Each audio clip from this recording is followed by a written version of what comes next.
Welcome back to Just Chattin', and this is the series of videos we do on Thursday and Sunday evenings just for our own amusement. So, for all you Audi fans, he is about 4 feet away from me, curled up, sleeping, because he's had a strenuous morning. My neighbor Jane was over here about an hour ago, and this morning, she heard a scuffling noise coming from under her sunroom. Now, the sunroom was an addition to the house, so it doesn't have a basement. It's just an add-on, and it has that little skirting layer to bring it down to ground level. Well, the scuffling sound was something she'd heard before, because sometimes animals manage to crawl in under the sunroom, make little nests. So she went out, she opened her patio doors, and she sees this black and white cat. Take off. Gone. And she thought, oh, okay. She frightened it away by opening the door. But she realized it had gotten in under her sunroom. So she got her little spade. Now, Jane is 85 years old. She got her little spade, went out, and filled in the little hole that the cat had dug to get under her sunroom. Goes back in the house. Well, about an hour later, she hears a meowing, just a soft little meowing. And she thought, oh goodness, the cat had kittens in the area under my sunroom. So she gets the little spade again, goes out, and digs out that filled-in tunnel, because, of course, the kittens have to be able to get out of there, or the mother has to be able to come for them. Well, she's digging the hole, and suddenly a very familiar little cat face peeks out from underneath. Sure enough, it's Audi. Audi believes that he owns the neighborhood. He is especially fond of Jane, and he likes her house, he likes her sunroom, he likes her back deck. He also likes sleeping on her trash barrels. He likes crawling into the bed of their truck, the flatbed, and sleeping there. And one day, when she and her husband were driving down the street, Audi walked out into the middle of the road and sat down in front of their truck. They had to stop and wait for him to move, because, no, they're his buddies, so he's not afraid of them. He's not afraid of their truck. Well, apparently Audi thought he was doing his job. He chased the cat away, but then why should he leave? It's his neighborhood, his neighbor's sunroom, so that's how he got trapped under the sunroom. Once Jane let him out, of course, he was digging right along with her. He nuzzles up to Jane, filthy dirty, from going through that little tunnel, and then laid out on her deck, leisurely washing himself, and eventually made his way home to me. So, of course, Jane had to come over and tell me all about it. So, yes, I have a bad cat, and he's exhausted from his labors, and he is sleeping. So that is my most recent Audi story, and, oh, you're in so much trouble. Actually, he's not. He really does believe it's his job to keep other animals out of the neighborhood. He doesn't care if it's somebody else's dog. It's just, as far as he's concerned, no. Audie's neighborhood, he is the only four-legged creature allowed. But yeah, Jane fortunately just got a tremendous laugh out of that. Her own cat, Missy, she had that cat for 21 years, I think, and Missy passed away not too long ago, and Jane feels at her age it's not prudent to get another cat. So she gets all of her sort of cat lust out on Audie, and Audie loves Jane, so he's happy to oblige her. All right, enough with the stupid Audie stories. What we have this week is a nice little hodgepodge of stuff, a bunch of little itty-bitty news, and then the big thing. So, when we come back.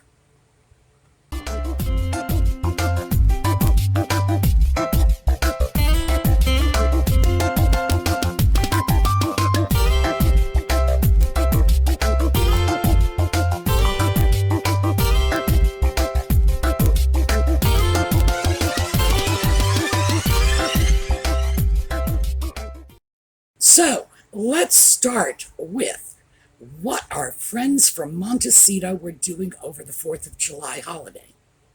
Now, it has been reported, you know how that goes. In other words, they called the paparazzi, that they spent the 4th of July in Wyoming. I love the fact that when they decide they want to go somewhere, they go to places like Texas and Wyoming, real big gun states. At this point, it's just somebody said it on Twitter. I can't actually confirm that they were in Wyoming. I mean, I have no reason to doubt it. But by the same token, if you just go by the sightings you read about on Twitter, you would believe that, Elvis Presley is flipping burgers in Des Moines. So, oh, and by the way, all of you Good Omens fans are going to get that one very quickly. Now, I don't know. I have no idea why they would be in Wyoming. I'm sure Wyoming is a lovely state. I'm sure the people of Wyoming love to be there. But 4th of July at Jackson Hole, I don't know. So, eventually, of course, the paparazzi pictures will come out. You know, with these two, that's always going to happen. So, the other little bit of trivia that has come out recently, oh, by the way, all of this stuff, as you know, I cite the articles in the video notes. Apparently, Nutmeg and the Ginger Sock Puppet are considering hiring a company to clean up their internet profiles. Now, Nutmeg did that. She had significant alterations in her internet profile made when she began dating, actually before she began dating Harry, when originally her Wikipedia entry had said actress model, and then it became actress activist.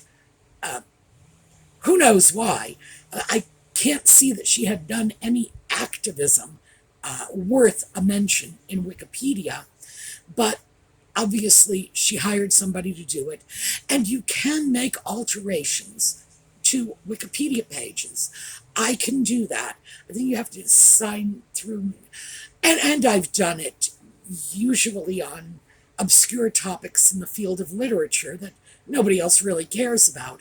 But when things have been erroneously referenced in Wikipedia, yeah, I've gone in from time to time and made changes. So anybody really can do it. And I guess they have companies that take care of this.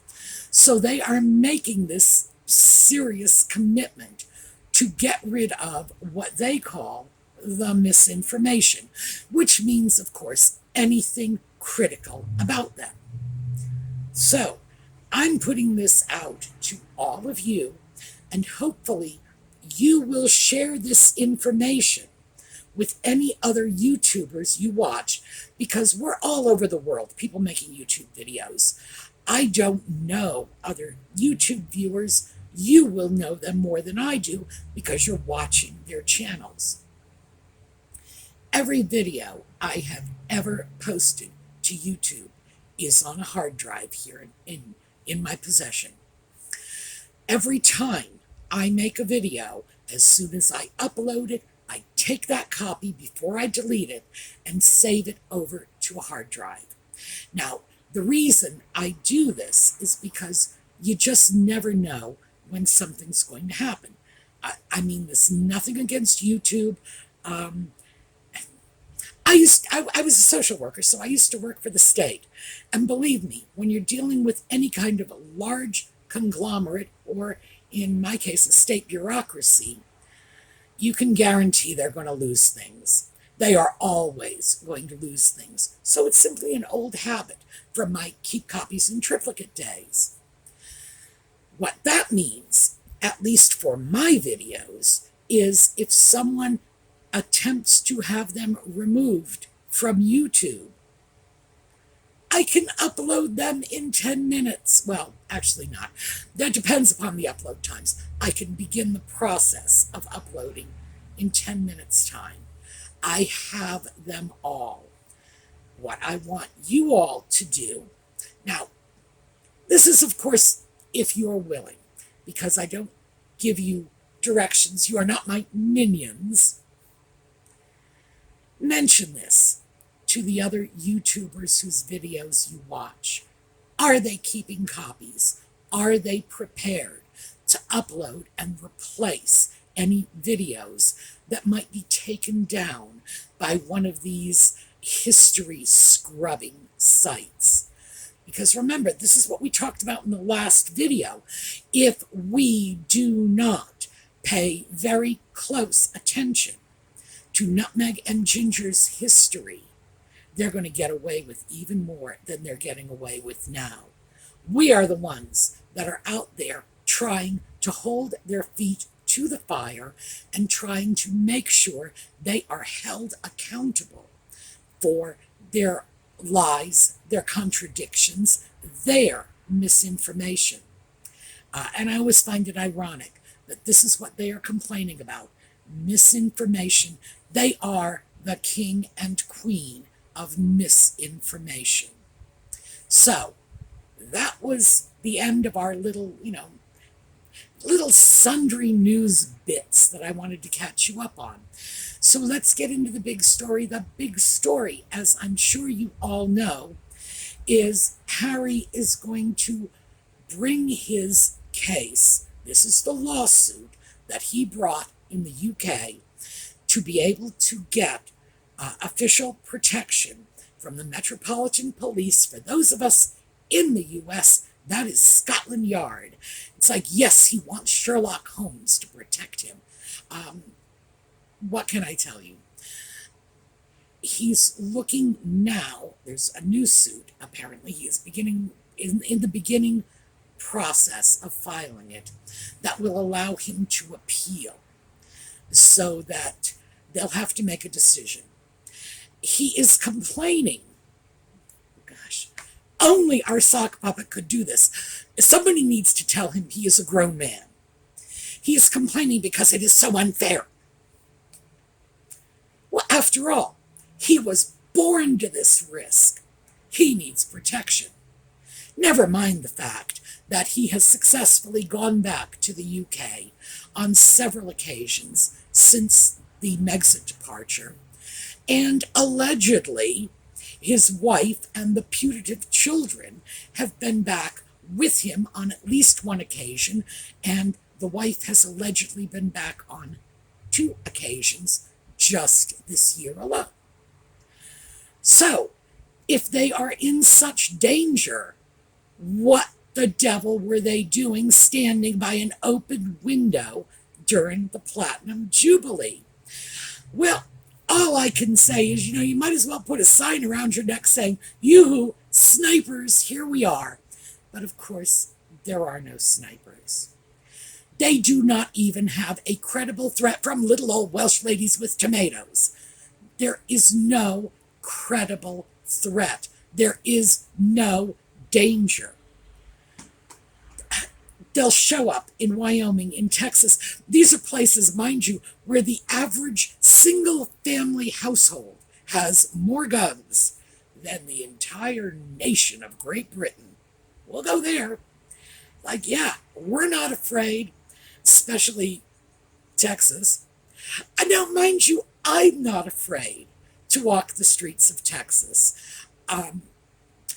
I have not been to Wyoming for many, many years. I was not afraid to walk the streets of Wyoming when I was there, because I do not believe the people of Texas or Wyoming or any random U.S. state are lying in wait with their sniper rifles trying to kill me.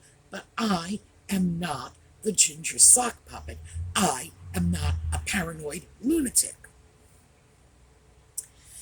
Here's the thing, and I hate to have to keep revisiting this, but he's not letting this go. He's like a dog with a bone. Here is the problem. Well, there are actually more than one. Here are the problems with what he's looking for. First of all, the Metropolitan Police, Scotland Yard, is not a private security company. This is not like Blackwater or, that whatever it is, Acme Security Service that provides the rent-a-cops who police your local shopping mall. It's not a private security force like you would see in a gated community. This is a real, legitimate, state-sanctioned police force. And that means that the individual officers working for that police force are professionals. They are entitled to all of the respect and all of the dignity that goes with any serious professional, especially first responder, responsibility. That's all there is to it. The idea that they should be farmed out at will to anyone who can pay for it is absurd. It is taking highly trained police officers and reducing them to rent-a-cops. And by the way, I mean nothing against private security guards, nothing at all. But we're talking apples and oranges here. Private security officer may have legitimate military or law enforcement training, but a metropolitan police officer must have law enforcement training. These are not people who should be sold to the highest bidder. And I can't help but say it practically makes whores of them. Just, you're out there and somebody can just buy your services. Is that what they signed up for? Does anyone believe that? But let's follow the chain of reasoning. Let's suppose that Harry does prevail and he does get permission as a private citizen to get this security made available to him as long as he cuts a check. So what happens when an arms dealer decides to drop in on London? Let's just say the London Lamborghini dealership is having a blowout sale, and a drug lord wants a car. What about an arms dealer? What about a movie star? What about that movie star's 14 ex-baby mamas and 22 children? And they all want security provided by the Metropolitan Police. So, at this point, I would say every off-duty law enforcement officer in the Greater London area is probably busy wiping the nose of some spoilt little rich brat. And then what happens when somebody sets off a bomb in their subway station? Oh, that's never happened before. They don't have the people to deal with the real policing work that needs to be done. Now, London is a major world city. This is not, Snake Breath, Nevada, or some little, podunk city with one stoplight. It's a real, genuine city where people from all over the world show up to do business, to recreate, to sightsee, whatever. And they need a police force that can handle that. And that police force needs to be available for its purpose, which is the protection of the metropolitan London area. That simple. And you may be thinking, oh, Sue, you are exaggerating. You want to tell me what's the difference between Harry and any other random celebrity? Well, except that any other random celebrity actually has a job. None. He is no longer a working royal. If Beatrice and Eugenie can walk the streets in some relative degree of confidence, which apparently they do, Oh, and there is a whole laundry list of equally lower on the pecking order former royals. They're all living their lives, all of them. Are they all demanding this kind of protection? No, they're not. But here's the thing. If one person gets it, anybody who wants it under the same terms will be able to get it. Harry gets it. I could go to London tomorrow afternoon and say, I'm sorry, I need to hire the Metropolitan Police. You let him do it. That's the wonderful thing about English law, is English law, and we know this because American law is based on English law. It is created by precedent. You get to do something, I get to do it too. It's just the way it works. So the floodgates open. Now, we have also discussed the fact that what the real reason, the ostensible reason is, oh, I fear for the safety of my family.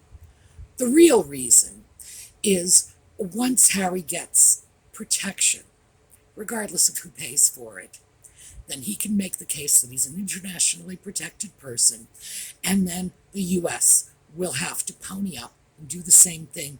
And what happens when he decides he doesn't want to pay for it? France will have to do the same thing. It's the motorcades, it's the flashing lights, it's the police uniforms with the guns, not to mention the intelligence, the background checks, all of the things that a police officer, an official of a law enforcement agency can do that a private bodyguard can't. Now, Nutmeg and Ginger go touring around in their SUVs with their broad-shouldered burly bodyguards. Those bodyguards can't arrest people. They can't order people off the public streets. There are many, many things they can't do. And obviously, Nutmeg and Ginger would love it if they could get all the bells and whistles, if they could have the streets closed down. And we've talked about this. There's a lot of power in that. There's a lot of prestige in going down the street with a convoy of black and white cruisers with the sirens blaring and the lights flashing and so on. Very big deal for them. Is it necessary? Absolutely not. The mere fact that these people are traveling all the time and nothing has happened to them absolutely indicates, res ipsa loquitur, the thing speaks for itself. They have never been injured. They have never even been nearly injured. There is no threat. Consequently, there is absolutely no need for this. So, when we start to look at this, what we need to be looking at is if that decision in the UK goes down the wrong way, are the US taxpayers going to have to suffer? We already know the UK taxpayers are, because Scotland Yard services are either paid for by the government or not available. They don't have some middle ground rent-a-cop status that they're handing to their premier law enforcement agency. No, just that simple. But apparently, and I just got quite a kick out of this, as a sort of footnote to everything that's going on, Harry is complaining that he's getting unfair treatment because it's not right that people on the Queen's staff, her secretary, people at Buckingham Palace, had input in the decision about whether or not he was going to get this protection. It was so unfair. And of course, Harry believes he should have been notified of that. Really? Now, I realize Harry's an idiot and you need to spell things out for him, but are his lawyers stupid too? Well, I don't know. Maybe. They say never ask a question if you don't know the answer, and I really don't know the answer to that one. What we have to look at when we look at Harry whining and complaining about these people from Buckingham Palace having input on the decision as to whether or not he gets service is remember that statement he made in the interview with Hoda, whatever the devil her last name is. And I mean her no disrespect. I just have no idea how to pronounce that. He said that he was concerned that the Queen be surrounded by the right people, meaning himself, of course. Oh, and probably the wife and the putative kids. Apparently, he doesn't trust the Queen's long-term advisors. Now, many, in fact, probably most of these people have been in her service for years and years. These are people who have shown their willingness to go into lockdown with her over COVID. They are showing up day in, day out, and they are obviously taking good care of her. And we know this because she's making public appearances. She's not being held hostage. But it's also very possible, perhaps even very likely, that they are not advising her in a way that Ginger might like. It's very possible they are saying, hey, he's off in the US, never mind what nonsense he wants. And if she chooses to listen to that, that's her business. The woman's been on the throne for 70 years. I'd say at this point, she's probably got a really, really good idea of who she should and should not listen to. So that was just an interesting little tidbit that came out. He is actually attacking the people surrounding the Queen, and it is becoming more and more overt as time passes. Of course, he's off in sunny California, so what can I say? But this happens in every family. There's always that long-lost cousin who hasn't seen grandma in 30 years and then shows up one day because they just don't think the rest of the family's treating grandma right when the rest of the family have been cooking her meals, taking her to the doctor's office, scrubbing her floors, making sure she gets out of bed and gets dressed and doesn't burn the house down and whatever else grandma's issues are. Yep, but there's always one. And it looks like this one is a Ginger sock puppet. So that is what I have for you today. We are going to take a look at a slideshow on the way out. Have a terrific day. I will see you all for the Thrifting and Project videos on the weekend and for another hit of Just Chattin' Sunday night.